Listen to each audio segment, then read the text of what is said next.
কার লাভ কার ক্ষতি, এই প্রসঙ্গটি কি প্রসঙ্গটি হচ্ছে প্রধানমন্ত্রী নরেন্দ্র মোদী এবং বাংলাদেশের প্রধান উপদেষ্টা মোহাম্মদ ইউনূসের বৈঠক প্রসঙ্গে। এই বৈঠকটা ঘিরে আপনার নরেন্দ্র মোদীর যেই প্রথম কথাটা ছিল, বাংলাদেশের সাবেক প্রধানমন্ত্রী শেখ হাসিনার বিরুদ্ধে যত কেস মামলা দায়ের করা হয়েছে সমস্ত কেস মামলাকে শেষ করতে হবে এবং বাংলাদেশের সাবেক প্রধানমন্ত্রী শেখ হাসিনা তাকেও বাংলাদেশে ফেরাতে হবে। ভারত চায় যে সেনাপ্রধানের সাথে প্রেসিডেন্ট শাহাবুদ্দিন সম্পর্ক দৃঢ় থাকুক, প্রেসিডেন্টের সাথে ভালো সম্পর্ক রেখে একটা পদ্ধতি তৈরি করো যেখানে একটা সলিউশন হয়। এখন কেউ চিন্তা করছেন যে সলিউশন না পারলে সেনাবাহিনী নিজেরাই ক্ষমতায় চলে আসতে পারে যদি অবস্থা বেগতিক হয়। আওয়ামী লীগ নিষিদ্ধ প্রসঙ্গে বিএনপি চেয়ারপারসন খালেদা জিয়ার উপদেষ্টা জনাব আবুল খায়ের ভূঁইয়া বলছেন, কাউকে নিষিদ্ধ কাউকে প্রসিদ্ধ এটা কোনোটাই করা আমাদের দায়িত্ব নয়, রাষ্ট্রের যারা দায়িত্বে আছেন তাদের দায়িত্ব। এই ধরনের দায়িত্ব আমরা নেব না। নির্বাচন আমাদের দাবি, এর বাইরে আমরা আমাদের কোনো দাবি উত্থাপিত করিনি। আওয়ামী লীগকে নিষিদ্ধ করা এটা আসলে এত সহজ কাজ না, কারণ ব্যারিস্টার ফোয়া তিনি বাংলাদেশে বসে পাকিস্তানের কথা বলতেছে। এই ব্যারিস্টার ফোয়া তাকে রাষ্ট্রদ্রোহিতার মামলায় গ্রেফতার করা হচ্ছে। ভারতের কাছে বাংলাদেশের রাজনৈতিক পরাজয় কি আবারও ঘটল? শেষমেশ নরেন্দ্র মোদী কিন্তু সেই অস্ত্র বেছে নিয়েছেন, বাংলাদেশের হাতে অস্ত্রটি তুলে দিতে চাননি। সেনাবাহিনী এবার খেপে গেছে বাংলাদেশের উপরে। বাংলা ভাগের দাবি উঠেছে, বাংলাদেশ ভাগের দাবি উঠেছে, ভেঙে টুকরো টুকরো করে দাও।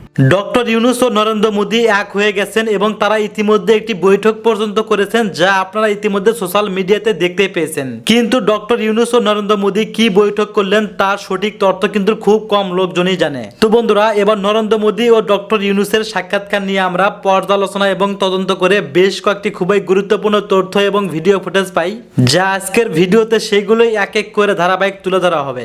যদিও আজকের ভিডিওটা কিছুটা লং হতে পারে, তবে আজকের ভিডিওতে জানতে পারবেন ডক্টর ইউনূস ও নরেন্দ্র মোদীর বৈঠকে সেখানে কি হয়েছে তা নিয়ে থাকতেছে এমন কিছু অজানা গোপন তথ্য, যা জানলে আপনিও ইতিমধ্যে অবাক হতে বাধ্য। সেই সাথে আরো জানতে পারবেন বর্তমান বাংলাদেশের রাজনীতির প্রেক্ষাপট আসলে কোন দিকে যাচ্ছে। বন্ধুরা চলুন ভিডিওতে আজকে আর বেশি কথা বাড়াবো না, সরাসরি আজকে আমরা চলে যাব মূল ভিডিওতে। আর সেখানে আজকে আমরা দেখব ডক্টর ইউনূসের সাথে নরেন্দ্র মোদীর মূলত কি বৈঠক হয়েছে। কার লাভ কার ক্ষতি, এই প্রসঙ্গটি কি প্রসঙ্গটি হচ্ছে প্রধানমন্ত্রী নরেন্দ্র মোদী এবং বাংলাদেশের প্রধান উপদেষ্টা মোহাম্মদ ইউনূসের বৈঠক প্রসঙ্গে। এই যে বৈঠকটি যে হলো, এই বৈঠকটিতে বাংলাদেশ কি পেল কিংবা ভারত কি পেল?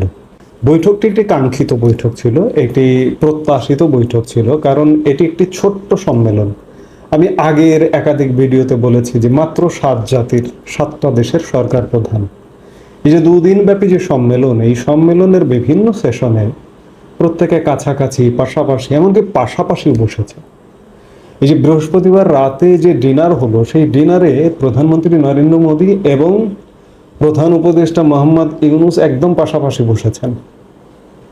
কিন্তু আমি তারপরেও আজকে দিনের প্রথমার্ধের ভিডিওতেও বলেছি যে এই বৈঠকটি এখনো পর্যন্ত নিশ্চিত নয়, যদিও বাংলাদেশের গণমাধ্যম বাংলাদেশের সরকারের তরফ থেকে বলা হচ্ছিল।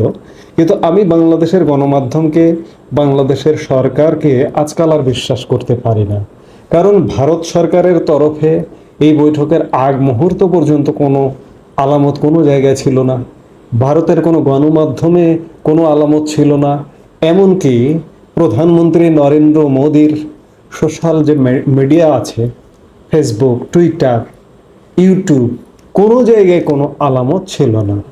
জাস্ট বৈঠকটা যখন শুরু হলো, প্রধানমন্ত্রী নরেন্দ্র মোদীর ইউটিউব চ্যানেলে 9 সেকেন্ডের একটি ভিডিও আপলোড করা হলো, তখন নিশ্চিত হলাম যে হ্যাঁ, বৈঠকটি অনুষ্ঠিত হচ্ছে। কিন্তু এই বৈঠকটি তো প্রত্যাশিত, এই বৈঠকটি এমনিতেও হতো, কেউ যদি চাইতো না চাইতো তাও হইতো। কারণ হচ্ছে ভারতের প্রধানমন্ত্রী নরেন্দ্র মোদীর সাথে বাকি যে 7টি দেশ, স্বাগতিক দেশ থাইল্যান্ড সহ সবার সাথে বৈঠক হয়েছে, কেন বাংলাদেশের সাথে হবে না? এটি তো যৌক্তিক ব্যাপার। আমি যদি বাংলাদেশের সাথে না বৈঠক করি তাহলে এই সম্মেলনেই আমি যাব না। কিন্তু বাংলাদেশ কি করেছে, বেশ কিছুদিন আগে থেকে এই বিমস্টেক সম্মেলনকে কেন্দ্র করে প্রধানমন্ত্রী নরেন্দ্র মোদীর বৈঠক চেয়ে রীতিমতো চিঠি দিয়েছে। চিঠি দেওয়ার পরেও চিঠির কোনো জবাব দেয়নি ভারত, কোনো আলামত দেয়নি বৈঠকের কয়েক মুহূর্ত আগ পর্যন্ত, যার কারণে আমি বলেছি যে এই বৈঠক হবে কিনা নিশ্চিত নয়। অবশেষে বৈঠকটি হয়েছে, ভালো কথা। বৈঠকে যেসব আলাপ আলোচনা হয়েছে, বাংলাদেশের প্রধান উপদেষ্টার প্রেস সচিবের মুখ থেকে যা শুনেছি, শেখ হাসিনার প্রত্যর্পণ, শেখ হাসিনা যেন ওখানে বসে যেসব কথাবার্তা বলে সেগুলো, গঙ্গা চুক্তি, তারপরে তিস্তা চুক্তি, সীমান্ত হত্যা ইত্যাদি নিয়ে কথা হয়েছে। আবার ভারতের তরফ থেকেও বিভিন্ন বিষয়ে কথা বলা হয়েছে। যেমন ভারতের পররাষ্ট্র সচিব বিক্রম মিশ্রি বৈঠক পরবর্তী সংবাদ সম্মেলনে বলেছেন, বৈঠকে প্রধানত দুই দেশের মধ্যে বিভিন্ন বিষয়ে আলোচনা করা হয়েছে। বিশেষ করে তিনি বাংলাদেশের সংখ্যালঘু সম্প্রদায়ের অবস্থান তুলে ধরেন। বিক্রম মিশ্রি আরও জানান, প্রধানমন্ত্রী মোদি তার অন্তর্ভুক্তিমূলক এবং গণতান্ত্রিক বাংলাদেশের প্রতি সমর্থন পুনর্ব্যক্ত করেছেন। তিনি ডক্টর ইউনূসকে জানান, ভারতের উদ্দেশ্য হলো বাংলাদেশের সঙ্গে একটি ইতিবাচক ও গঠনমূলক সম্পর্ক গড়ে তোলা। প্রধানমন্ত্রীর মতে দুই দেশের সম্পর্কের ক্ষতি করতে পারে এমন কথাবার্তা উভয় দেশের এড়িয়ে চলা উচিত। সীমান্ত নিয়ে বিস্তারিত আলোচনা হয়েছে। মোদি সীমান্ত নিরাপত্তা এবং অবৈধ অনুপ্রবেশ ঠেকাতে আইনের কঠোর প্রয়োগের গুরুত্বের কথা উল্লেখ করেন। তিনি বাংলাদেশের হিন্দু ধর্মাবলম্বী সহ অন্যান্য সংখ্যালঘুদের নিয়ে ভারতের চিন্তা ভাবনা প্রকাশ করেন। অর্থাৎ দুই দেশই তার দেশের পক্ষে যা যা স্বার্থ সংশ্লিষ্ট বিষয় আছে সেগুলো নিয়ে আলাপ করেছে। আলাপটা খুব স্বাভাবিক হওয়াই উচিত ছিল, হওয়ারই কথা। এটি আরও আগে হওয়া উচিত ছিল, এমনকি জাতিসংঘে সাধারণ পরিষদই হওয়া উচিত ছিল, কিন্তু হয়নি কেন? শুরু থেকেই বাংলাদেশ মারমুখী অ্যাটিচিউড। প্রধান উপদেষ্টা মোহাম্মদ ইউনূস শপথ গ্রহণের আগেই ভারতীয় গণমাধ্যমকে সাক্ষাৎকার দিয়ে বলেছেন, ভারতকে নিয়ে উস্কানি দিয়েছেন, ভারতকে নিয়ে বলেছেন যে বাংলাদেশকে উত্তপ্ত করতে চাইলে ভারতের সেভেন সিস্টার্স পশ্চিমবঙ্গ রক্ষা পাবে না। ভারত কিন্তু বাংলাদেশকে তখনও উত্তপ্ত করেনি। আবার বাংলাদেশের উপদেষ্টারা, প্রধান উপদেষ্টার সাথে অন্যান্য যেসব উপদেষ্টা আছেন তারাও নানা রকম উত্তপ্ত বাক্য বিনিময় করেছেন। বাংলাদেশের সমন্বয়করা নানা রকম ভারত বিদ্বেষী কথাবার্তা বলেছেন, যার কারণে ভারত বাংলাদেশ সম্পর্কটা একদম তলানিতে। কিন্তু এইভাবে তো আর চলতে পারে না। বৈঠকটা কাঙ্ক্ষিত, বৈঠকটা হওয়াই উচিত, কিন্তু এই বৈঠকের আগে আরও কিছু ছ্যাঁচড়ামি, এটিকে খাঁটি বাংলায় যদি, বাংলা ভাষায় যদি বলি সবাই হয়তো বুঝবেন বাংলা ভাষাভাষী যে ছ্যাঁচড়ামি কাকে বলে, কত প্রকার বাংলাদেশের পক্ষ থেকে করা হয়েছে, বিশেষ করে বাংলাদেশ সরকারের প্রধান উপদেষ্টা প্রেস সচিবের পক্ষ থেকে। এই যে দেখুন, গতকাল থেকে একটু যদি কোনো ছবি পাওয়া যায় প্রধানমন্ত্রীর সাথে প্রধান উপদেষ্টার, কিংবা ভারতের কারো সঙ্গে, যেমন অজিত দোভালের সঙ্গে ছবি, আমি আজ সকালের ভিডিওতে, দিনের প্রথমার্ধের ভিডিওতেও বলেছি যে কিভাবে ছবিগুলো প্রকাশ করা হচ্ছে, এবং এই বৈঠক নিয়ে যেভাবে ঢাকঢোল পেটানো হয়েছে বাংলাদেশের সোশ্যাল মিডিয়া, গণমাধ্যমে, এবং বৈঠক পরবর্তী সময়ে আপনি খেয়াল করে দেখেন, আমি যে মুহূর্তে এই বক্তব্যটা, এই কথাগুলো আমি রেকর্ড করছি, সেই মুহূর্তেও দেখুন যে বাংলাদেশের প্রধান উপদেষ্টার ফেসবুক পেজ, টুইটার ফাটিয়ে ফেলানো হয়েছে ছবি দিয়ে। আমি বাংলাদেশ মনে করি, আমি বাংলাদেশের নাগরিক।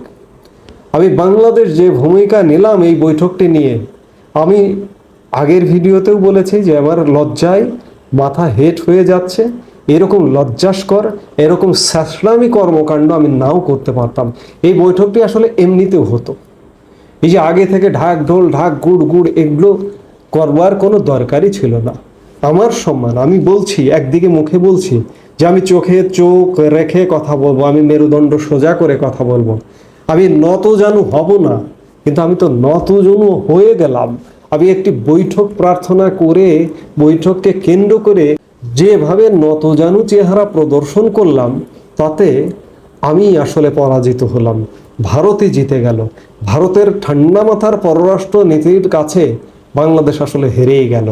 যদিও বাংলাদেশ সরকারপন্থীরা, মোহাম্মদ ইউনূস পন্থীরা উল্লসিত, আবার ইউনূস বিরোধী শিবিরে দুঃখের একটা বন্যা বয়ে যাচ্ছে, বা দুঃখের বন্যা বয়ে যেতে পারে, দুঃখ পাবার কোনো কারণ নেই।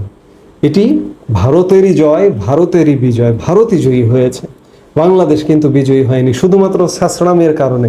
এই ছ্যাঁচড়ামিটা যদি না করতো তাহলে কিন্তু এখানে জয় পরাজয় কারো থাকতো না। এখানে দু দেশ একটা সমান তোদের দুটো স্বাধীন সার্বভৌম রাষ্ট্র যেভাবে মাথা উঁচু করে থাকে সেভাবেই মাথা উঁচু করেই থাকতো। কিন্তু অত্যন্ত দুঃখের বিষয় যে আমার বাংলাদেশ আজকে মাথা নিচু করলো, নত জানু হলো। মুখে বলে নত জানু হব না, কিন্তু কর্মে দেখালো। চারদিকে রব উঠেছে প্রফেসর ইউনূসকে 5 বছর ক্ষমতায় চাই। ঈদের দিন থেকে এই স্লোগানটা বেশি উঠছে, এমনকি ঈদ মাঠে ঈদগাহে স্লোগান হয়েছে বাংলাদেশের বিভিন্ন ঈদগাহে, জাতীয় ঈদগাহ ময়দান থেকে শুরু করে বিভিন্ন জায়গায়, যে ডক্টর ইউনূসকে 5 বছর ক্ষমতায় চাই। কারণ কিভাবে ক্ষমতায় রাখা যায় সেটা নিয়ে নানান আলাপ আলোচনা চলছে রাজনৈতিক পরিসরে, এমনকি ইন্টারন্যাশনাল গ্রাউন্ডেও ডক্টর ইউনূসকে 5 বছর ক্ষমতায় রাখা নিয়ে ব্যাপক আলোচনা চলছে। তো এ ধরনের আলাপে অনেকে ক্ষুব্ধ, কিন্তু জনগণ যদি কোনো একটা বিষয় সিরিয়াসলি চায়, আপনি কখনোই এটাকে ছোট করে দেখতে পারবেন না। গণতন্ত্র এটা কোনো বাইবলিক সিস্টেম নয়, এটা একটা নির্দিষ্ট ফরম্যাটে আছে, পরিবর্তন করা যাবে না, বিষয়টা এরকম নয়। গণতন্ত্রের বিভিন্ন ফরম্যাট হতে পারে জনগণের চাওয়া এবং যুগের আলোকে। একসময় ডিরেক্ট ডেমোক্রেসি ছিল, এখন পার্লামেন্টারি ইনডিরেক্ট ডেমোক্রেসি, আবার এই পার্লামেন্টারি ডেমোক্রেসি আছে, আবার প্রেসিডেন্সিয়াল সিস্টেম অফ ডেমোক্রেসি আছে। জনগণের প্রতিনিধি হিসাবে দেশ শাসন করে। নানানভাবে পৃথিবীর বিভিন্ন দেশে গণতান্ত্রিক প্রক্রিয়া চলমান থাকে। অতএব গণঅভ্যুত্থান মত প্রকাশের একটা পদ্ধতি, বা ক্ষমতা হস্তান্তরের একটা পদ্ধতি, ভোট ক্ষমতা হস্তান্তরের একটা পদ্ধতি, চুক্তি হতে পারে ক্ষমতা হস্তান্তরের একটা পদ্ধতি। যেমন কোনো একটা ইলেকটেড গভর্নমেন্ট একটা ইন্টারিম অথবা কেয়ারটেকার গভর্নমেন্টের কাছে ক্ষমতা হস্তান্তর করে, এটা একটা চুক্তি। এটা তো আর ইলেকশনের মাধ্যমে ক্ষমতা হস্তান্তর হয় না, একটা বিধানের মাধ্যমে হয়, সংবিধানে থাকে বা আইনে থাকে। এই তো মানে ওটাও তো একটা পদ্ধতি, that's also part of democracy. এই জন্যে ডেমোক্রেসিতে বিভিন্ন পদ্ধতি, উপায়, উপকরণ খুঁজতে হবে বা থাকতে পারে, বা নতুন জন্মও নিতে পারে, যেটা জনগণের জন্য কল্যাণকর হয়, জনগণ যেটা চায় সেটা। এখন ডক্টর ইউনূসকে মানুষ ক্ষমতায় চায়, এটা হচ্ছে বিয়ন্ড রিজনেবল ডাউট, কোনো সন্দেহ নেই। এবং আপনি যদি রেফারেন্ডাম দেন, আপনি দেখবেন অধিকাংশ মানুষ ডক্টর ইউনূসকে ক্ষমতায় চায়। কিভাবে ক্ষমতা চায় এ নিয়ে নানান আলোচনা আছে, আমি আসছি সেদিকে। তবে আমার কাছে নতুন আর একটা জরুরি বিষয় মনে হয়েছে, যেটা ভেরি সিগনিফিকেন্ট। প্রয়োজনে এনসিপি, এই যে নাহিদ ইসলাম, শারজিস আলম, হাসনাত আবদুল্লাহ, এরা প্রয়োজনে, এছাড়া সরকার যারা আছেন, আসিফ মাহফুজ, এরা তো আছেন, এরা প্রয়োজন ডক্টর ইউনূসকে নেতা মানবে, তারপর তাকে 5 বছর ক্ষমতা চাইবে। ডক্টর ইউনূসকে, এই যে শারজিস বলেছেন না যে ডক্টর ইউনূসকে 5 বছর নির্বাচিত প্রধানমন্ত্রী হিসেবে দেখার একটা আকাঙ্ক্ষা তার থাকবে, এটা প্রয়োজনে তারা নেতা মানবে। তারপরও প্রফেসর ইউনূসের যদি ফিজিবিলিটি থাকে, ফিজিক্যাল সক্ষমতা থাকে, তাহলে তাকে প্রধানমন্ত্রী বানানো হবে বা 5 বছর ক্ষমতায় রাখা হবে। এমনকি জামাত শিবিরও তাকে নেতা মানতে পারে, মানতে রাজি। বিষয়টা কিভাবে? কয়েকভাবে হতে পারে, এই ইঙ্গিত পাওয়া যাচ্ছে। একটা হচ্ছে সবচেয়ে ভালো হয়, যেমন ডিসেম্বরে একটা নির্বাচনের কথা বলেছেন কন্ডিশনাল, যে জাতীয় ঐক্যমতের ভিত্তিতে। এখন আমি নিশ্চিত যে জাতীয় ঐক্যমতের ভিত্তিতে কোনো নির্বাচন হতে যাচ্ছে না, কারণ ডিসেম্বরের নির্বাচনে দেশের জনগণ চায় না, কোনো দলই চায় না। ডিসেম্বর নির্বাচন করার মতো কোনো পরিবেশ বাংলাদেশে নেই এবং হবে না। অতএব ডিসেম্বরের নির্বাচনের বিষয়ে যেহেতু কোনো জাতীয় ঐক্যমত হবে না, ডিসেম্বরের নির্বাচন হলো না, গেল এক বিষয়। তারপর কি করা যায়? ডিসেম্বর নির্বাচন না হলে তখন একটা জাতীয় সরকার গঠন করা যায়, যেখানে প্রধান উপদেষ্টা প্রফেসর ইউনূসই থাকবেন, Tarique Rahman deputy chief adviser থাকবেন, ডাক্তার শফিক রহমান থেকে শুরু করে ভিপি নুরুল হক নূর বা এই হাসনাত সার্জিসরা, চরমোনা, এরা সবাই থাকবে। এবং এই সরকার উপদেষ্টার মধ্যে যারা ফাংশনাল, যারা সফল হয়েছেন তারা থাকবে, যারা ব্যর্থ তারা চলে যাবেন। এবং এটার উপর একটা গণভোট হবে, তারপরে তারা 5 বছর চালাবে। তো এটা তো হতে পারে। এছাড়া আর একটা পদ্ধতি হচ্ছে এই যে এনসিপি কিংবা জামাত শিবির ডক্টর ইউনূসকে নেতা মানবে, প্রয়োজনে তাকে রাখার জন্য এটা করা উচিত বা করার মতো মানসিকতা আছে। আমি অনেকের সাথে কথা বলে এটা জানতে পেরেছি। সাপোজ জামাত এনসিপি নির্বাচনে জিতলো, এখন নির্বাচনে জিতে তারা সরকার গঠন করবে। জামাতের নেতৃত্বে এনসিপি এরা যদি নির্বাচনে জিতে, তাহলে তো স্বাভাবিকভাবে জামাতের কেউ প্রধানমন্ত্রী হওয়ার কথা বা সরকার প্রধান হওয়ার কথা, বা নতুন সংস্কার করে নতুন ব্যবস্থা হলে প্রেসিডেন্সিয়াল সিস্টেম আসলে প্রেসিডেন্ট হওয়ার কথা।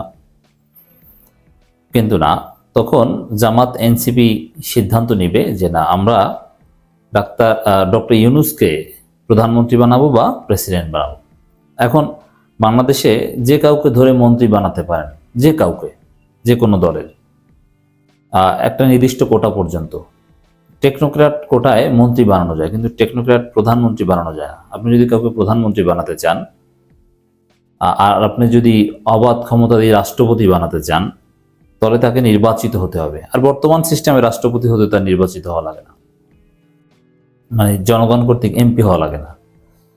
এখন প্রয়োজনে এনসিপি জামাত যেটা করবে, তারা নির্বাচনে জিততে পারলে, নির্বাচনে জেতার পর তো উপনির্বাচন হয়, যেমন একজন একাধিক আসনে জিতে একটা আসন ছেড়ে দেয়, বা যেভাবেই হোক না কেন কাউকে প্রেসিডেন্ট বানালে তার আসনটা ছেড়ে দিতে হয়, স্পিকার, এরকম নানান বিষয় আছে।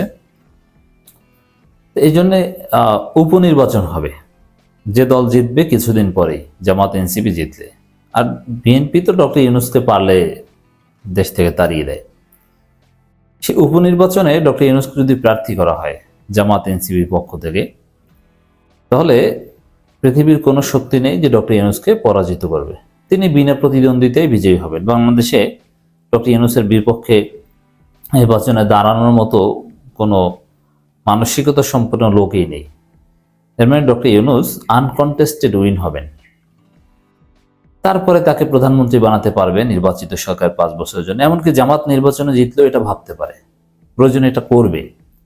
কারণ ডক্টর ইউনূসের যদি সামনে থাকে, তাহলে ভারত বা কেউ কোনো ষড়যন্ত্র করে পারবে না। অন্য কেউ যদি সামনে থাকে, তাহলে কাজ হবে না, তাহলে ব্যর্থ হওয়ার সম্ভাবনা আছে, বা জনগণের যে চাহিদা বা কাঙ্ক্ষিত লক্ষ্যে বাংলাদেশকে পৌঁছে নেয়, এটা সম্ভব হবে না। তো প্রয়োজনে এই জামাত শিবির, নাহিদ, হাসনাত, এরা ডক্টর ইউনূসকে নেতা মানবে, তাকে নমিনেশন দিয়ে এমপি বানাবে, তারপরে হলেও তাকে 5 বছর রাখার একটা ইচ্ছা তাদের আছে। এটা খুবই ভালো। এই ডক্টর ইউনূস যদি সুস্থ থাকেন, তাহলে তাকে অ্যাপ্রোচ করা দরকার। যদিও ডক্টর ইউনূস কোনো নির্দিষ্ট দলীয় পরিচয়ের মধ্যে নিজেকে আবদ্ধ করতে চাইবেন না, কিন্তু তরুণদের প্রতি যেহেতু তার একটা আকর্ষণ আছে, যদি এই এনসিপি ধরে যে স্যার, মানে নির্বাচনে জেতার পর বা এই নিশ্চয়তাটা যদি পাওয়া যায় উপনির্বাচনে, এমনিতে প্রথমে না, যে সরকার গঠন নিশ্চিত, এখন উপনির্বাচনে আপনাকে জিতিয়ে এনে প্রধানমন্ত্রী বানাবো, তাহলে তিনি রাজি হলেও হতে পারেন। কারণ তরুণদের প্রতি তার একটা আকর্ষণ রয়েছে বা সমর্থন রয়েছে। ডাক্তার তাসনিম যারা, তিনি একটা ফেসবুক পোস্ট দিয়েছেন, ইউনূস স্যার সততা আর নিষ্ঠার স্বাদ দিয়েছেন মানুষকে, তারা আর ফিরবে না চাঁদাবাজির কাছে, চাঁদাবাজদের কাছে। এখন নতুনদের সময়, এখন নতুন বাংলাদেশের সময়। এর মানে কি, তাসনিম যারা এনসিপি লিডার, তিনি এই চাঁদাবাজ বলে বিএনপির বিরুদ্ধে তাদের রাজনৈতিক প্রচারণা চালাচ্ছেন, কিন্তু নেতা মানছেন কাকে? প্রফেসর ইউনূসকে। মানে বিএনপির বিরুদ্ধে প্রচারণা চালাতে গিয়ে নেতা মানছেন প্রফেসর ইউনূসকে। আর মন্তব্যে জনগণ বা এনসিপি রিলেটেড বিভিন্ন পেজ থেকে দেখলাম যে মন্তব্য, যে ডক্টর ইউনূসকে 5 বছর ক্ষমতায় চাই, তাদের প্রধান উপদেষ্টা কর যেভাবে হোক ডক্টর ইউনূসকে চাই। আর চাঁদাবাজের বিরুদ্ধে প্রচারণা মানে ডক্টর ইউনূস ভালো, এটা জামাত শিবিরের লোকজনও এখানে কমেন্ট করছে। ডক্টর ইউনূস 5 বছর সময় পেলে 50 বছর পিছিয়ে থাকা বাংলাদেশ 100 বছর এগিয়ে নিয়ে যাবে, এটা এনসিপির লোকজন বলছে। তো দর্শক, এই বিষয়গুলো খুবই গুরুত্বপূর্ণ, বা এগুলো ইঙ্গিত যে প্রয়োজনে ডক্টর ইউনূসকে 5 বছর ক্ষমতায় রাখতে জামাত, শিবির, নাহিদ হাসনাত এরা ডক্টর ইউনূসকে নেতা বানাবে, নেতা মানবে। দর্শক, আমি এই যে বিষয়টা তুলে ধরলাম, আপনাদের মন্তব্য কি এ বিষয়ে? ডক্টর ইউনূসকে সবচেয়ে ভালো হয় সবার নেতা করতে পারলে, ইনক্লুডিং বিএনপি, জাতীয় সরকার, সেটা নির্বাচনের আগে, সেটা গণভোট কেন্দ্রিক হোক। কারণ এই যে বললাম প্রথমে যে জনগণের বেটারমেন্টের উপরে কোনো গণতন্ত্র নেই, এখন ন্যাশনাল ইলেকশনের কোনো অবস্থা নেই। এই জন্য জাতীয় সরকার গঠন করে 5 বছরের জন্য রেফারেন্ডাম নিয়ে দেশ চলুক, তারপরে তাদের অধীনে সংস্কার করার পর স্থানীয় সরকার নির্বাচন ধীরে ধীরে শুরু হোক। টেস্ট কেস হিসাবে 5 বছরের মধ্যে বাংলাদেশ বদলে দেওয়া হবে। গণতন্ত্রের নানান গ্রহণযোগ্য ফরম্যাটের মধ্যে এই ফরম্যাটটা করতে পারলে সবচেয়ে ভালো হয়। আর যদি এটা সম্ভব না হয়, তাহলে ওই যারা নির্বাচনে জিতবে তারা ডক্টর ইউনূসকে উপনির্বাচনে জিতিয়ে এনে প্রধানমন্ত্রী বানাবে। বিষয়টা আপনারা কিভাবে দেখেন মন্তব্য করে জানাবেন। বিশ্ব বাণিজ্যে এক ভয়ঙ্কর ভূমিকম্প, এটাকে ভূমিকম্প বলাই যায়, ঘটিয়ে দিলেন জনাব ডোনাল্ড ট্রাম্প। তিনি এ ধরনের কিছু একটা করতে যাচ্ছেন, এটার আভাস ছিল। কিন্তু গতকাল তিনি যখন শেষ পর্যন্ত সারা পৃথিবী ব্যাপী ট্যারিফ ঘোষণা করলেন, তখন সেটা আক্ষরিক অর্থে সারা পৃথিবীর আলোচনার বিষয় হয়ে দাঁড়িয়েছে। নানা দিকের বিশ্লেষণ চলছে, বৈশ্বিক ব্যবস্থা, বৈশ্বিক বাণিজ্য ব্যবস্থা কোন দিকে যাচ্ছে, আমরা আবার পিছিয়ে 100 বছর পেছনে চলে গেলাম কিনা, যখন সংরক্ষণবাদ ছিল, নানান আলোচনা। ইনফ্যাক্ট আমি গ্লোবাল ইম্প্যাক্ট নিয়ে আমার টেক দেব। আমার হঠাৎই মনে পড়লো, আমার নিজের আরেকটা চ্যানেল আছে, আপনারা কেউ কেউ হয়তো দেখেছেন, জিওপলিটিক্স। জুলাইয়ের পর থেকে ওখানে কোনো কন্টেন্ট আপলোড করা হয়নি। আমি আশা করি সেটার জন্য এই ট্যারিফ দিয়েই শুরু করব। কিন্তু আমি আজ এই মুহূর্তে কথা বলছি, বাংলাদেশও যেহেতু এই ট্যারিফের মধ্যে আছে, কি হতে যাচ্ছে বাংলাদেশের অবস্থা, এবং বিশেষ করে আমেরিকার ট্যারিফ বাংলাদেশে কতটা বিপদ তৈরি করতে পারে। আমরা সবচেয়ে বেশি ভয় পাই, কারণ হলো বাংলাদেশ আমেরিকার সাথে, বাংলাদেশের পক্ষে ট্রেড ডেফিসিট আছে। যেমন ভারত এবং চায়নার ক্ষেত্রে নেগেটিভ ট্রেড আমাদের সাথে আছে, মানে আমরা প্রচুর আমদানি করি, তুলনায় রপ্তানি করি অনেক কম। কিন্তু আমেরিকার ক্ষেত্রে যেটা হয়, আমেরিকা প্রচুর বাংলাদেশ থেকে আমদানি করে, কিন্তু রপ্তানি করতে পারে খুব কম। রপ্তানির পরিমাণ $2.2 বিলিয়ন মতো, মানে আমরা আমেরিকা থেকে কিনি, আর আমরা আমেরিকায় রপ্তানি করি $8.5 বিলিয়ন মতো। আমরা এতদিন ট্যাক্স দিতাম 15.5 বা 15.6 to be precise percentage tax দিয়েই আমাদের পণ্য আমেরিকাতে গেছে। আমাদের নিশ্চয়ই মনে আছে, আমাদের কিছু কিছু পণ্যে জিএসপি ছিল, সেটা রানা প্লাজার পর জিএসপি বাতিল হয়। আমাদের গার্মেন্টে কিন্তু কোনোদিন জিএসপি ছিল না। গার্মেন্ট সবসময় ট্যাক্স দিয়ে এই বাজারটা তৈরি করেছে। তো এখন নতুন করে শুল্ক বসিয়েছে। থিওরি আপনারা জানেন যে ট্রেড ডেফিসিট যা আছে সেটা তার রপ্তানিকে দিয়ে সে শতাংশে কনভার্ট করে। এবং ট্রাম্প ইন্টারেস্টিং একটা কথা বলেছেন তার বক্তৃতায়, আপনারা অনেকে হয়তো খেয়াল করেছেন, উনি পুরোটা করতে পারতেন, সো কাইন্ড যে গ্রসলি যা করার কথা তার অর্ধেক করেছেন। মানে আমাদের 74% হয়, সো উনি আসলে আমাদেরকে 37% ইম্পোজ করে আমাদেরকে দয়া করেছেন, প্রায় সব দেশকে দয়া করেছেন। তিনি 10% বেজ লাইন ট্যারিফ সারা পৃথিবীর যে কোনো দেশের জন্য রেখেছেন। কারো কারো অনেক চাপিয়েছেন, চাপানোর ফলে 50, যেমন আমাদের এখন কত হলো 37-এর সাথে যদি আগের 15.6 যোগ করি, এটা 50% ক্রস করে গেছে, 52.5 or 6% চলে গেছে। ভিয়েতনামের ওপরে 46% ট্যারিফ, কারণ আমেরিকার সাথে ভিয়েতনামের ট্রেড ডেফিসিট অনেক বেশি, ভিয়েতনাম অনেক বেশি এক্সপোর্ট করে। আমরা জানি মিড টু হাই এন্ড যে গার্মেন্ট প্রোডাক্টস আছে, অ্যাক্সেসরিজ আছে, এগুলো একটা বড় বাজার এখন ভিয়েতনামের হাতে। সো দিয়েছে, এবং কেউ কেউ বলছেন যে ভিয়েতনামের ট্যারিফ আমাদের চাইতে কম হয়ে গেল কিনা। আমি আসবো এই আলোচনায়, কিন্তু এটুকু জানিয়ে রাখি, ভিয়েতনামে আমেরিকার সাথে ফ্রি ট্রেড অ্যাগ্রিমেন্ট থাকার পরও কম বেশি 5%-এর মতো ট্যারিফ এতদিন তাকে দিতে হতো। তো 46-এর সাথে যদি 5 যোগ করি, কার্যত এখন বাংলাদেশ এবং ভিয়েতনামের ট্যারিফ একই, ভারতের উপর ইম্পোজ করেছে। এবং আমাদের বিশেষ করে গার্মেন্টের ডেস্টিনেশন যেহেতু আমেরিকা, আমরা প্রধানত আমাদের ওটা নিয়ে সবচেয়ে বেশি টেনশন শুরু হয়েছে। এখন কী ঘটতে যাচ্ছে, কতটা পার্সেন্টেজ আমাদের রপ্তানির ক্ষেত্রে সমস্যা হতে পারে। ইনফ্যাক্ট রপ্তানি নিয়ে এক অদ্ভুত সমস্যা, আমরা সঠিক ডেটা ঠিকঠাক মতো পাই না। এটা 50 বিলিয়ন, 55 বিলিয়ন, আবার কেউ বলছে বেশি দেখানো হচ্ছে 40 বিলিয়ন, অনেক কিছু। আমরা গ্রস একটা হিসাব করি, যদি $50 বিলিয়ন মতো হয় আমাদের, বা 50-55 বিলিয়ন যদি হয়, তাহলে আমরা টোটাল আমাদের বৈদেশিক মুদ্রা আয়ের আরেকটা বড় ক্ষেত্র আছে। আমি একসময় প্রচুর এগুলো নিয়ে কথা বলেছি। প্রচুর হচ্ছে আমাদের ফরেন ডিরেক্ট ইনভেস্টমেন্ট থেকে আমরা টাকা পাই, লোন থেকে টাকা পাই, আর যেটা পাই সেটা হচ্ছে রেমিট্যান্স। আমরা রেমিট্যান্স যদি সাথে যোগ করি, এবার অন অ্যান অ্যাভারেজ 2.5 বিলিয়নও এসছে বিভিন্ন মাসে, আর রমজানে তো $3 বিলিয়ন হলো, 2 বিলিয়ন ধরলেও এটা $24-25 বিলিয়ন। সো 50-55 সাথে যোগ করলে আমরা দেখব $75-80 বিলিয়ন মতো। এর 10%-এর ওপরে এক ধরনের প্রশ্ন তৈরি হয়েছে। কিন্তু আমি এখনই বলে রাখি, আমাদের মূল ঝুঁকি কিন্তু আসলে আমেরিকার রপ্তানি না, মূল ঝুঁকি ভিন্ন জায়গায়। এখন যেটা দাঁড়িয়েছে, প্রশ্ন এসছে আমাদের গার্মেন্টের রপ্তানি কি সমস্যায় পড়ে যাবে? আমরা প্রাথমিকভাবে যদি দেখি আমাদের কম্পিটিটর কান্ট্রিজ, যদি এমন হতো যে শুধু আমাদের উপরে ট্যারিফ বসানো হয়েছে, তাহলে অন্য কেউ লাভবান হওয়ার সুযোগ ছিল। আমাদের কম্পিটিটর প্রত্যেকটা দেশের উপরে ট্যারিফ বসানো হয়েছে। এই যে ভিয়েতনাম, যদিও ভিয়েতনাম এখন আমরা যেসব প্রোডাক্ট নিয়ে কাজ করি সেগুলো নিয়ে ভিয়েতনাম কাজ করে, কিন্তু কাম্বোডিয়াতে খুবই হাই ট্যারিফ বসানো হয়েছে। পাকিস্তান, ভারত, সব জায়গায়, ভারতে কিছু কম, কিন্তু আমাদের মতো এই ধরনের কমপ্লায়েন্ট ফ্যাক্টরি তৈরি করা ভারতের জন্য বহু দীর্ঘ সময়ের ব্যাপার। তাই মোটা দাগে মনে হতে পারে বা মনে হয় আমাদের গার্মেন্ট আসলে খুব বড় প্রতিদ্বন্দ্বিতার মধ্যে পড়তে যাচ্ছে না। অন টপ অফ দ্যাট, জিনিসপত্রের দাম তো বাড়বেই, যেহেতু ট্যারিফ বসানো হচ্ছে। ট্যারিফ সম্পর্কে বলা হয়, আমি আমার ওই ভিডিওতে হয়তো ডিটেল কথা বলবো, যেখানে আমি এটার গ্লোবাল ইম্প্যাক্ট বা কী ঘটতে যাচ্ছে সেটা নিয়ে কথা বলবো। তো একটা জিনিস তো খুব বেসিক আমরা বুঝি, বলা হচ্ছে প্রত্যেকটা ট্যারিফ আদতে কতগুলো ট্যাক্স, এই টাকাটা ক্রেতাদেরকে শেষ পর্যন্ত দিতে হবে, ইম্পোর্টার পে করবে। এখন ইম্পোর্টারের এখানে একটু ব্যাপার আছে, রিটেইলের উপরে না, মানে রিটেইলের উপরে যদি এত ট্যাক্স ইম্পোজড হয়, ট্যারিফ ইম্পোজড হয়, সেটা বিরাট। রিটেল যদি $20 হয়, তার উপরে বাংলাদেশ থেকে টোটাল যদি 50%-এর বেশি হয়, 30%-এ দাঁড়ায়। ব্যাপারগুলো তা না। এবং ঘটনাচক্রে এটাও খুবই একটা বঞ্চনার ইতিহাস, এটাও একটা অসভ্যতার ইতিহাস, অসভ্যতাই বলছি।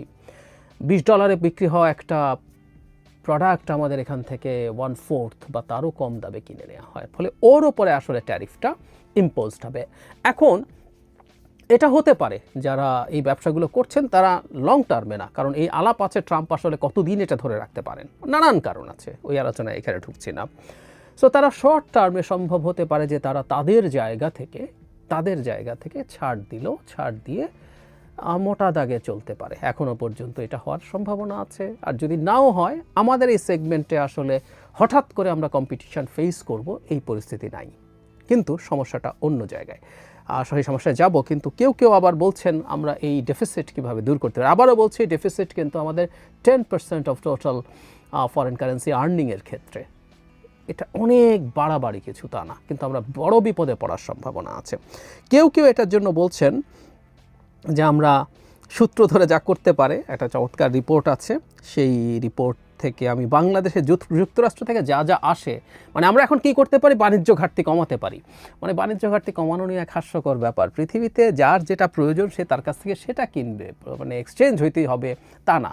দেখা দরকার কোনো ট্যারিফ বা নন ট্যারিফ ব্যারিয়ার দিয়ে প্রবলেম তৈরি করা হয়েছে কিনা। তা প্রবলেম তৈরি না করা হলে তারপরও তো বাণিজ্য ঘাটতি থাকতে পারে।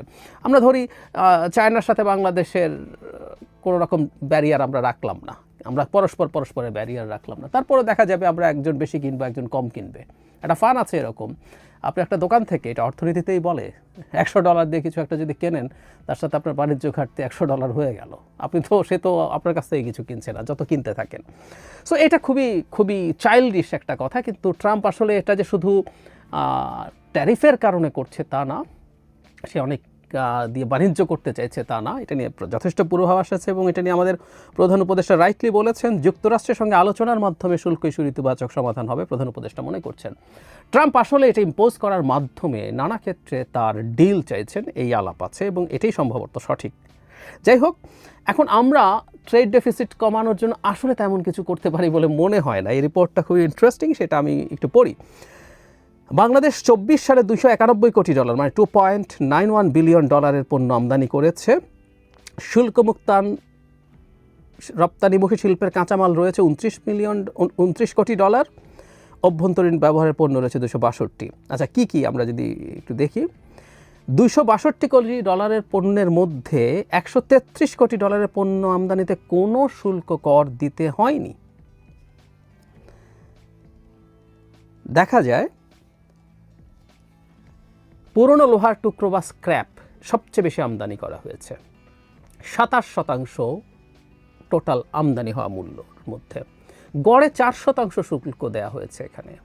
দ্বিতীয় সর্বোচ্চ পণ্য হলো এলপিজি, $33 কোটি, শুল্ক হার গড়ে 5%। তৃতীয় সর্বোচ্চ আমদানি হলো সয়াবিন বীজ, $32 কোটি, এর মধ্যে কোনো শুল্ক কর নেই। চতুর্থ অবস্থানে রয়েছে বস্ত্রশিল্পের কাঁচামাল তুলা, $26,87,00,000, এটাতেও কোনো শুল্ক কর নেই। শুল্ক কর বেশি আছে উইস্কিতে, 611%, মাত্র 228 বোতল আমদানি হয়েছে। দ্বিতীয় সর্বোচ্চ শুল্ক কর হচ্ছে মার্সিডিজ বেঞ্জের, 443%, গত বছর মাত্র 4টা গাড়ি এসছে। তো আসলে বাংলাদেশ এখন কি করতে পারে? প্রধান যে আমদানি পণ্যগুলো আছে, ধরে নিলাম বাকি যেখানে 4%, 3% আছে, এগুলো শূন্য করে দিল, মানে 4-5% শূন্য করে দিলেও কি আমদানি বাড়তে থাকবে? অল্টারনেটিভ যেসব সোর্সিং, তুলা, অল্টারনেটিভ সোর্সিং যদি চিন্তা করি, সয়াবিনে তো নেই, তুলায়ও নেই। লোহার স্ক্র্যাপ আমি যদি চিন্তা করি তাহলে সেটাই হচ্ছে 4%। যদি 4% ছেড়ে দেই, আমাদের এই স্ক্র্যাপের অল্টারনেটিভ যেসব বাজার, সেগুলোর সাথে কি আমেরিকা কম্পিটিটিভ হয়ে যাবে? বা আমরা আমাদের জাহাজ, মানে পুরনো জাহাজ আমদানি করে যা করি, খুব কম্পিটিটিভ হয়ে যাবে? তো যাতে তার কাছ থেকে প্রচুর আমদানি তৈরি হবে। শূন্য শুল্কের পর তুলা যতটুকু এনেছে, তুলা আমরা এখনও প্রচুর ভারত থেকে, চায়না থেকে, আফ্রিকার বেশ কিছু দেশ থেকে আনি। তো জিরো ট্যারিফের পরও তো ওইসব দেশ থেকে আনি, তার মানে ওইসব দেশ থেকে আনলে আমাদের সুবিধা আছে। সোজা সাপটা হিসাব। সয়াবিনের ক্ষেত্রে ইজ দ্য সেম। সয়াবিন অন্যান্য দেশ থেকেও আমরা যা আনি ঘুরে ফিরে জিরো ট্যারিফের পর। তার মানে আমাদেরকে এখন হাতে আছে বড় বড় যেসব আমদানিগুলো, উইস্কির আর মার্সিডিজ বেঞ্জের শুল্ক যদি বাদও দিয়ে দিই কি আসে যায়? কিন্তু আমরা যদি যেগুলোতে 4-5% আছে বাদ দিয়ে দিলে সেগুলোর আমদানি অনেক বেড়ে যাবে। No way. তাহলে বাংলাদেশকে এখন আমদানি বাড়ানোর জন্য কি করতে হবে? সরকারকে বলতে হবে, ইম্পোর্টারদেরকে প্রণোদনা দিয়ে হলেও যে তুমি আমদানি বাড়াও। ব্যাপারটা এখন এই রকম দাঁড়ায়। এটা ফিজিবল? আমি মনে করি না। সুতরাং আমদানি বাড়ানোর মাধ্যমে এই বাণিজ্য ঘাটতি কমিয়ে এনে আমাদের ওই ট্যারিফ কমানোর চেষ্টা আদৌ কোনো কার্যকর কিছু না, এটা কোনো ভবিষ্যৎ বা আশাই আমি দেখি না। আমার কাছে যেটা মনে হয়, র্যাদার আমরা ওই সব বাচ্চার দিয়ে একটু বসে থেকে দেখা 1-2 মাস যাক, আসলে আমাদের রপ্তানির উপরে কী প্রভাব পড়ে। কারণ আসলে সারা পৃথিবীতে এখন এই আলোচনা যে এটা তো ভূমিকম্প ঘটেছে রিক্টার স্কেলে খুবই হাই মাত্রায়, কিন্তু এটার আফটার এফেক্ট কী দাঁড়াবে, নানান স্পেকুলেশন চলছে, ওটা দেখার আছে। কিন্তু আমাদের আসলে বড় বিপদ যেই জায়গায় হতে পারে, আমি আসলে সেই জায়গাটা নিয়ে কথা বলতে চাই। এটা আসলেই বড় বিপদ। আমেরিকা যখন এই ট্যারিফ বসাচ্ছেন জনাব ট্রাম্প, তিনি কিন্তু অলরেডি বলেছেন যে এটার স্বল্প মেয়াদে এটার একটা টোল আছে আমেরিকানদের জীবনে। খুব স্বাভাবিক, যখন পণ্যের ওপরে এরকম ট্যারিফ বসানো শুরু করছে যে কোনো এক্সপোর্টাররা, আমেরিকার পণ্য উনি যে কারণে করছেন, আবারও বলছি এই ভিডিওতে বিস্তারিত কথা বলছেন, উনি চাইছেন আমেরিকার সব ম্যানুফ্যাকচারিং ফেরত যাক, ফেরত গিয়ে উনি অন্তত মুখে তাই বলছেন, আসলে আমি তা মনে করি না। তো সব ফেরত যাবে, ফেরত গেলে ওখানে ম্যানুফ্যাকচারিং হাবে পরিণত হবে আবার নতুন করে। তো ইন দ্য মেইন টাইম যেটা হবে, এই ট্যারিফ বসানোর ফলে প্রত্যেকটা জিনিসের দাম বাড়তে থাকবে, প্রত্যেকটা জিনিসের দাম বাড়তে থাকবে। আমেরিকার গ্লোবাল সাপ্লাই চেইনের সাথে এতটাই কানেক্টেড, দাম বাড়তে থাকবে। সো দাম যখন বাড়তে থাকবে, এগুলোর কনজাম্পশন কমবে। সো আমেরিকাতে কনজাম্পশন কমার খুব বড় সম্ভাবনা আছে। ফলে আমাদের গার্মেন্ট যারা কেনেন, সেই কনজাম্পশন কমে গেলে আমাদের রপ্তানি এমনিই কমে যাবে। নাম্বার 2, অল্টারনেটিভও কেউ বলতে পারেন, সেটা হচ্ছে যখন হাই এন্ডেরগুলোর দাম অনেক বেশি বেড়ে যাবে, পার্সেন্টেজ যদি হিসাব করা হয়, হাই এন্ডের অনেক ক্রেতা আমাদের যে সেগমেন্ট আছে সেখানে আসতে পারে, ফলে আমাদের আমদানি, আমাদের পণ্যের আমদানি নাও কমে উঠতে পারে। কিন্তু প্রশ্নটা অন্য জায়গায়, গ্লোবাল একটা রিসেশন শুরু হয়ে যায় কিনা, একটা মন্দা শুরু হয়ে যায় কিনা, মানে মন্দা শুরু হয়ে যায় কিনা, মন্দা শুরু হয়ে যাবে এটা শিওর, কিন্তু এটার এক্সটেন্ট, ইন্টেন্সিটি কত হবে সেই আলাপটা আছে। ইনফ্যাক্ট আমরা বিপদে পড়তে পারি মূলত সেই জায়গা থেকে। আমেরিকায় মন্দা শুরু হলো, এবং আমেরিকার মন্দা যদি শুরু হয়, সারা পৃথিবীতে ট্রেড নিয়ে যাওয়া হয়েছে এবং নতুন একটা সিস্টেমের মধ্যে ঢোকার আগে সেটার সাথে সবাই নিজেদেরকে অভ্যস্ত করে তোলার আগ পর্যন্ত খুবই ডিস্টার্বিং একটা সিচুয়েশন চলবে। এবং এই মন্দা যদি সারা পৃথিবীতে ছড়িয়ে পড়ে, আমাদের তো অন্যান্য জায়গায়ও রপ্তানি আছে, ইউরোপের সাথে ঝামেলা নাই, কিন্তু ইউরোপেও মন্দা শুরু হলো, পোশাক রপ্তানি কমে গেল। নট অনলি দ্যাট, আমাদের খুব বড় একটা অনর্থক টাকা, মানে আমরা এই যে রপ্তানির কথা বলি, $1 বিলিয়ন গার্মেন্ট রপ্তানি হয়েছে বা অন্য, ইনফ্যাক্ট এর মধ্যে তো আমরা আমদানিরও একটা বড় অংশ করে ফেলি, ফলে আমাদের ভ্যালু অ্যাডিশন অনেক না, কিন্তু আমাদের এই যে রেমিট্যান্সের ক্ষেত্রে প্রায় পুরো টাকাটাই আমরা আসলে পেয়ে যাই। সো মূলত মিডল ইস্ট, এমনকি আমেরিকাতেও আছে, ইউরোপের বিভিন্ন দেশে আমাদের মানুষজন টাকা পাঠান। মন্দা হলে তাদের আর্নিং কমে যাবে, আর্নিং যদি কমে যায় তাদের পক্ষে টাকা পাঠানোও কমে যাবে। সো এই প্রভাব ক্রমাগত বাংলাদেশে পড়বে, এবং আমরা এই মুহূর্তে আরেকটা বড় বিপদের জায়গা, আমরা অনেকে জিনিসপত্রের দাম কম দেখে খুবই খুশি হচ্ছি। আমার একটা ব্যক্তিগত ইন্টারপ্রিটেশন আছে, বিস্তারিত কথা আমি পরে বলবো, যে আমাদের অর্থনীতিতে অভ্যন্তরীণ ভোগ কমে যাচ্ছে, চাহিদা কমে যাচ্ছে। এই কারণে ঠিক আছে, ম্যানেজমেন্টের প্রশ্ন আছে, কিন্তু ভোগ কমে যাওয়া একটা কারণ, যে কারণে আমাদের পণ্যের দাম কমছে, এটা ভালো কথা না। এবং এই ধরনের একটা সিচুয়েশনে তাহলে আমরা এই বিপদটায় কখন পড়তে যাচ্ছি, যখন শেখ হাসিনার লুটপাটের পর অর্থনীতিতে কিছু পদক্ষেপ নেওয়ার মাধ্যমে আমরা ধীরে ধীরে স্টেবল হতে শুরু করেছি। তখন আমাদের ফরেন কারেন্সি এখন অনেক বড় স্কেলে মানে আসা উচিত, কিন্তু এটাই ধাক্কা খেতে যাচ্ছে। এটা এক্সপোর্ট থেকে হোক, এবং আবারও বলছি, মন্দা হলে যে কোনো বিচারে যে কোনো দিক থেকে কম আসতে থাকবে। আমাদের ফরেন ডিরেক্ট ইনভেস্টমেন্ট অলমোস্ট নাই এখন, খুবই কম, খুবই সামান্য। এক তো আমাদের কারেন্সি স্টেবল না, আমাদের পাওয়ারের সাপ্লাই ভালো না, অ্যাবভ অল একটা অস্থায়ী সরকার, যে সরকারটা অনেক বেশি দিন নাই, সেই সব ফ্যাক্টরের জন্য এমনিই আসছে না, তার উপরে যদি গ্লোবালি একটা রিসেশনের মতো পরিস্থিতি তৈরি হয়, সেটাও আসবে না। ফলে আমাদের বৈদেশিক মুদ্রা উপার্জন কমে যাবে, এবং সেগুলো কমা মানেই হচ্ছে আমাদের অভ্যন্তরীণ ভোগ আরও কমে যাওয়া, আমাদের অর্থনীতি আরও নিচের দিকে চলে যেতে পারে। এগুলো প্রত্যেকটা বড় বিপদ সম্ভবত এই ট্যারিফের জন্য আমাদের উপরে প্রভাব পড়বে। সুতরাং আমরা শুধুমাত্র আমাদের রপ্তানি নিয়ে যাতে মাথা না ঘামাই, আমাদের আসলে বিপদ এই রপ্তানি চেয়ে অন্যান্য দিক থেকেই বেশি আসবে। আর খুব লম্বা সময় ট্রাম্প এটা চালিয়ে যেতে পারবেন কিনা জানি না, কারণ তার দেশের মধ্যেই এটা নিয়ে সিরিয়াস ডিসকন্টেন্ট তৈরি হওয়ার প্রবাবিলিটি আছে। এখন পর্যন্ত তার ভোটাররা খুশি আছেন, তাদের ইন্টেলেকচুয়ালস, ইকোনমিস্ট সবাই এটার বিরুদ্ধে দীর্ঘদিন থেকে কথা বলছেন, কিন্তু ভোটাররা, তার ভোটাররা, নট অল দ্য ভোটার্স, তার ভোটাররা খুশি আছেন। সো তিনি এটা কিছুদিন আসলে কন্টিনিউ করবেন, এবং এই সময়ের মধ্যে এই ডিসরাপশন আমাদের বড় ক্ষতি করতে পারে। আমাদের আসলে কাজ করতে হবে এই জায়গাগুলোতে। ধন্যবাদ প্রিয় দর্শকবিন্দু, আমাদের ফুল ভিডিওটি দেখার জন্য আপনাকে জানাই অসংখ্য অসংখ্য ধন্যবাদ। তো বন্ধুরা, এতক্ষণ আপনারা সোশ্যাল মিডিয়া থেকে শুরু করে আজকের ভিডিওটি যে বিষয়টি দেখতে পেয়েছেন, ভারতের নরেন্দ্র মোদীর সাথে অবশেষে ডক্টর ইউনূসের সাক্ষাৎকার, এই বিষয়টা আপনারা কিভাবে দেখছেন এবং এই বিষয় নিয়ে আপনাদের কি মন্তব্য অবশ্যই কমেন্ট বক্সে কমেন্ট করতে ভুলবেন না। আর হ্যাঁ, এমন নিত্য নতুন আপডেট খবর সবার আগে পেতে চাইলে এখনই আমাদের এই পিচ্চি সাকিব ইউটিউব চ্যানেলটি সাবস্ক্রাইব করুন। ধন্যবাদ।